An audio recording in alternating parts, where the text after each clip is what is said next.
Well, one thing's for sure, we don't check IDs at any activity that we have, so we welcome the public. However, there is a fitness test. There really is. So. Which some of our members can't pass, and some of our friends of PIC can, and that's a perfect way for people to get involved that are outside of that demographic. The bottom line is we needed space in Riverside for the age group 21 to 35, and many people in that age group aren't comfortable showing up where a large portion of the attendees are over that age, and so we had to select a demographic to target, and we happen to be in that demographic, so it made sense to do that.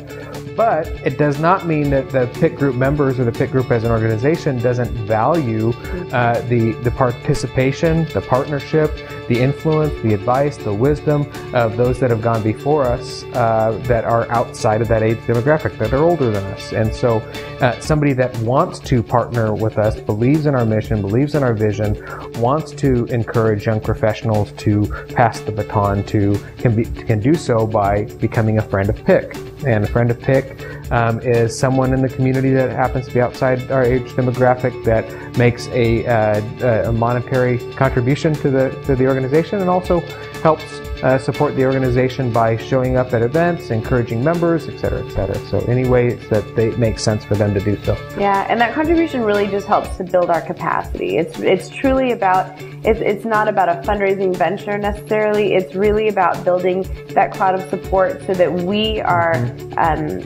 able more so to feed the needs of our members, to grow that ability to engage. For instance, we were recently approached by the city, and it's a phenomenal opportunity to allow a PIC member to go to the ICSC National Conference, and that's the conference for shopping centers, for the purpose of involving PIC as a representative as we're trying to get retailers to consider Riverside as a place to locate.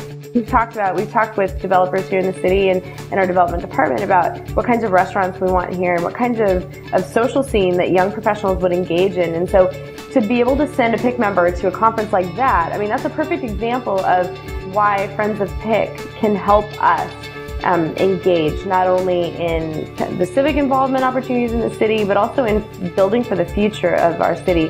Whereas in our younger state, our less advanced state in our own industries, we don't have necessarily the capacity to do that. So engaging Friends of PIC, and many of them have already coordinated with us personal mentorships and that sort of thing. We have a number of people here in the city who are really interested in seeing us succeed in this venture.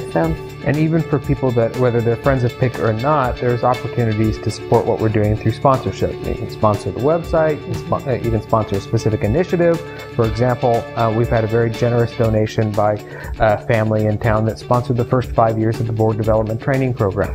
And that makes sure that we can continue to offer that service and build up the leadership in our community. And so those are fantastic ways that people, individuals, companies can build a legacy for themselves and ensure the success of the community in which they do business in as well.